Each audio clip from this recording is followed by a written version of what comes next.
ની કથા। એક નગરમાં સોનારણ રહે। તે વિધવા હતી। સંતાનમાં કંઈ હતું નહીં। તે એક નાનકડા ઘરમાં એકલી રહેતી હતી। પારકાને ઘેર કામ કરીને તે પોતાનું પેટ ભરતી હતી। નવરાશ વખતે તે ભગવાનનું ભજન કરે, ભક્તિ કરે। એક દિવસ નગરમાં કથા બેઠી। સોનારણ રોજ કથા સાંભળવા જાય। એકવાર કથાકાર યજ્ઞનો મહિમા સમજાવવા લાગ્યા। છેલ્લે કથાકાર બોલ્યા, જેની પાસે યજ્ઞ કરવા દ્રવ્ય ન હોય તે શ્રમયજ્ઞ અને સેવાયજ્ઞ કરી ફળ મેળવી શકે છે।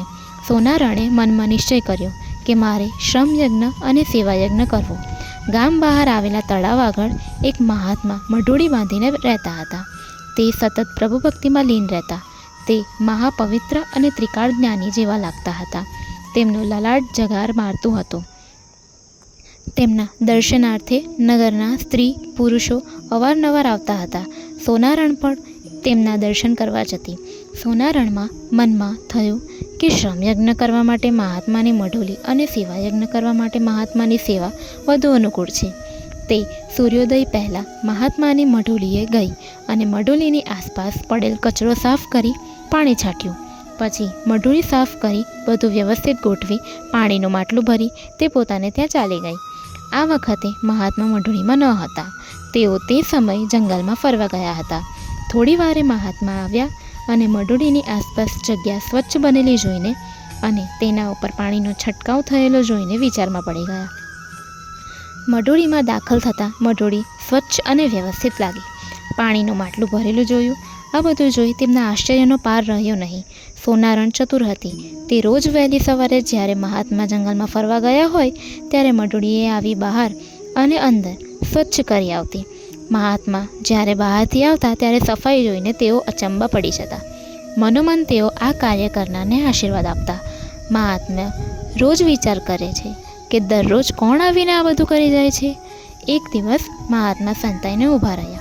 સોનારણ આવીને બધું કામ પતાવીને જવા લાગી ત્યારે મહાત્માએ તેને રોકીને પૂછ્યું, બેન, તું કોણ છે? શા હેતુથી મારી સેવા કરે છે?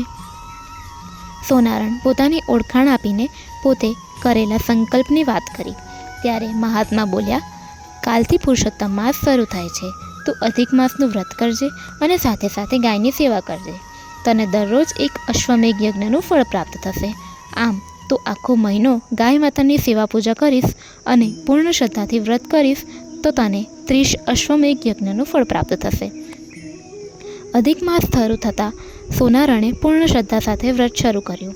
તે પ્રાતઃકાળે નદીએ નાહવા જાય, કાંઠાગોરમાનું પૂજન કરે, કથા વાર્તા સાંભળે, ગાયને નવરાવે, તેને કપાળે ચાંદલો કરે, તેને લીલું ઘાસ નાખે, એકટાણું કરે અને પોતાની શક્તિ મુજબ બ્રાહ્મણોને દાન દક્ષિણા આપે। આમ પુરુષોત્તમ માસ પૂરો થયો। તેણે વ્રતનું ઉજવણું કર્યું। પછી વિચાર કરવા લાગી કે મને 30 અશ્વમેઘ યજ્ઞનું ફળ મળ્યું હશે, પણ તેની ખાતરી શું? કુદરતનું કરવું કે એ નગરના રાજાનો કુંવર ગરમીના રોગથી પીડાતો હતો। આમ તો તે તંદુરસ્ત અને રૂપાળો હતો, પરંતુ આખા શરીરમાં દાવ ઉઠે એવી બળતરા થાય। તેનાથી તેને ઘડીભર ચેન ન પડે।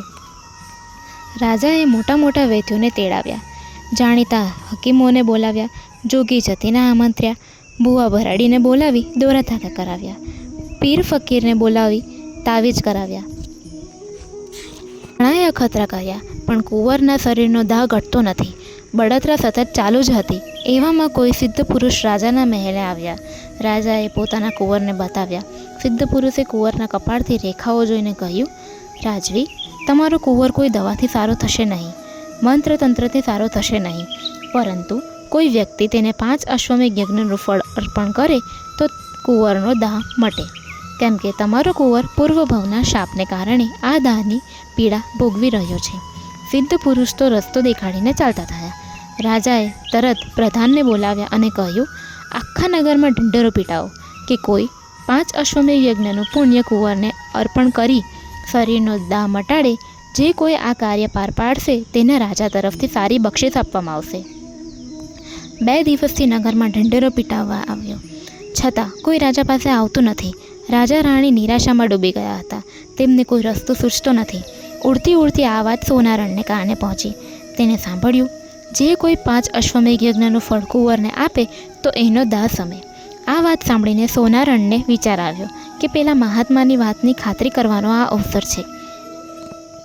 સોનારણ રાજાના મહેલે ગઈ અને રાજાને નમન કરીને કહેવા લાગી, મહારાજ, આપ કહેતા હોય તો કુંવરને 5 અશ્વમેઘ યજ્ઞનું ફળ હું આપું. રાજા તો સોનારણની વાત સાંભળી તેની સામે તાકી રહ્યો.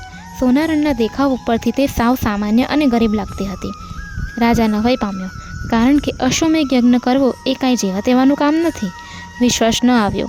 તોય આટલા ઉપાય કર્યા તો એક વધારે એમ વિચારી રાજાએ હા પાડી. રાજાએ હા પાડી એટલે સોનારણે એક કળશિયો ભરીને પાણી મંગાવ્યો. તેમાંથી અંજલિ ભરીને ચારેય દિશામાં છાંટ્યું. પછી તે પાણીની અંજલિ ભરી પુરુષોત્તમ ભગવાનનું ધ્યાન ધર્યું. હે પુરુષોત્તમ ભગવાન, તમારા વ્રતના પ્રતાપે સેવાનું ફળ મને 30 અશ્વમેઘ યજ્ઞ જેટલું મળ્યું હોય તો હું મારું 5 અશ્વમેઘ યજ્ઞનું ફળ આ કુંવરને આપું છું. તો કુંવરનો દાહ સમાવો અને તેના શરીરને શીતળતા આપો. આટલી પ્રાર્થના પછી સોનારણે તે પાણી કુંવરના મુખમાં રેડ્યું.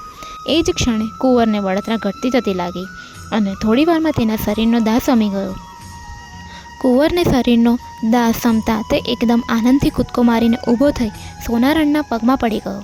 તેથી તેની આંખમાં હર્ષના આંસુ આવવા લાગ્યા. રાજા આ જોઈ અચંબો પામી ગયો. હજુ હમણાં કુંવર રડતો હતો, તરફડતો હતો, કણસતો હતો. એ અત્યારે આનંદમાં અને ખુશીમાં હતો. રાજા પણ સોનારણના પગમાં પડ્યો. પછી રાણી પણ તેના પગમાં પડી અને બોલી, હે બહેન, તમારી ભક્તિ અને શ્રદ્ધાના બળે મારા કુંવરનો જીવ ઉગાર્યો છે. તમે તમારા વ્રતનું ફળ અર્પણ કર્યું, તે માટે અમે તમારો ઉપકાર જિંદગીભર નહીં ભૂલીએ. હવે તમને જે ઈચ્છા હોય તે માંગો. તમે જે માંગશો તે અમે તમને અવશ્ય આપીશું. સોનારણ કહે, હે રાજન, હે રાણીબા, પુરુષોત્તમ ભગવાનની મારી ઉપર કૃપા છે. ભગવાને જે કંઈક આપ્યું એનાથી મને સંતોષ છે.